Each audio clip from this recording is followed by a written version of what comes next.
हित परित हिताई मिताई जात छोड़ देला।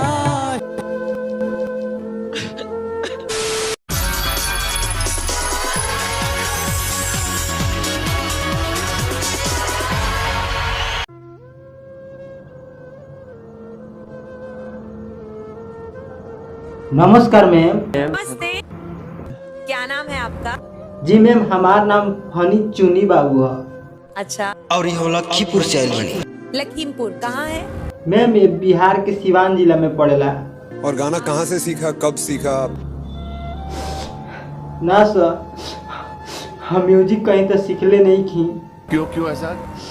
कहे से कि हम नीच जाति से बिलोंग करने, यही से हमरा से कि हम म्यूजिक सिखावे से इनकार कर देलस। हम म्यूजिक सीखे के तो बहुत कोशिश करनी, लेकिन जहाँ भी जाए लोग हमरा के छोट जाति से भइला के कारण हमरा के म्यूजिक सिखावे से इनकार कर दे। जैसे कि आप जानते बानी कि म्यूजिक में कोनो जाति धर्म ना होखेला, लेकिन फिर भी हमरा के जाति धर्म के नाम पे बहुत ही प्रताड़ित कइल गइल सर।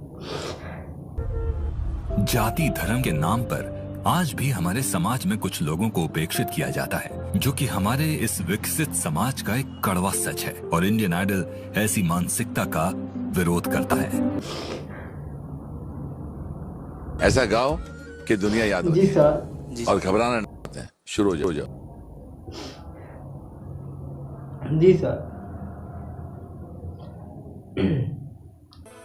गजब गजब के लोग बा जग में,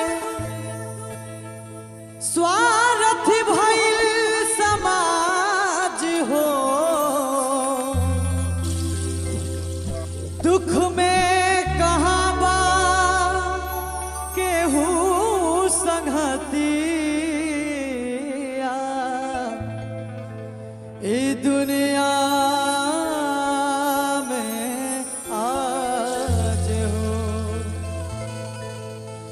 हित परित हिताई मिताई जात छोड़ देला। हित परित हिताई मिताई जात छोड़ देला। जब समय होला कमजोर,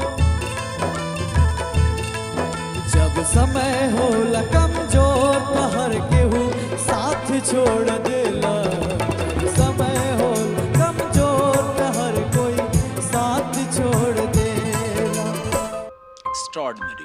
एक्स्ट्रॉर्डिनरी। जब भी ये गाना कोई गाता है तो मुझे मेरे भाई की याद आ जाती है।